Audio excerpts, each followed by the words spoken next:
ce que les gens disent comme politique antisociale, la loi sur l'embauche, moi je suis un entrepreneur. Ça fait bientôt 30 ans que je suis chef d'entreprise.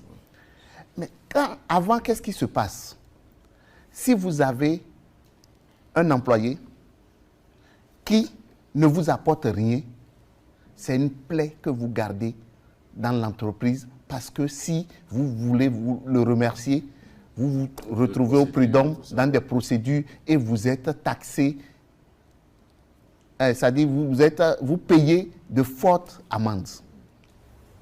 Est-ce que c'est ça que nous voulons? Ou bien aujourd'hui, l'employé se remet en cause, s'adapte, et donc, s'il ne s'adapte pas, vous le libérez, vous lui donnez les droits auxquels il a droit, et vous prenez celui qui est à même de faire perpétuer l'entreprise. Je vais vous donner un exemple. Non, prenons notre métier. Allez-y. Vous avez vu les éclairagistes et autres que nous utilisions dans l'audiovisuel. Les preneurs de son ou bien des cadreurs qui ne savent pas monter leurs propres éléments. Aujourd'hui, avec le numérique, c'est les JRI. Dans votre entreprise, si vous avez les anciens cadreurs et vous leur dites, nous allons payer des formations pour vous, pour que vous puissiez vous adapter. Avant, ils ne venaient même pas à ces formations-là, quand bien même c'est vous qui payez. Ils veulent se contenter du peu qu'ils connaissent, parce qu'ils savent que vous ne pouvez pas vous débarrasser d'eux. Mais aujourd'hui, c'est quoi?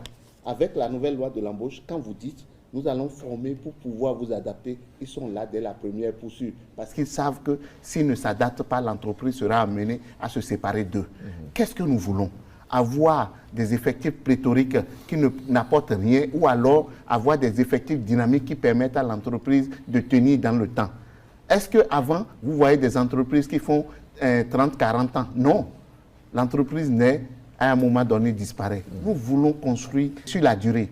Et donc, quand les gens disent que la loi n'est pas bonne, elle n'est pas bonne pour qui?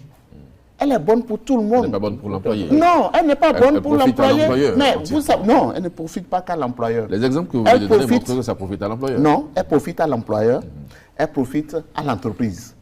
Parce que... Beaucoup plus à l'entreprise qu'à... Oui, mais c'est ce qu'il faut. Ah non, vous savez les facteurs de travail, il y a le capital, il y a l'humain. Et donc, il ne faut pas que la loi soit seulement favorable à l'humain.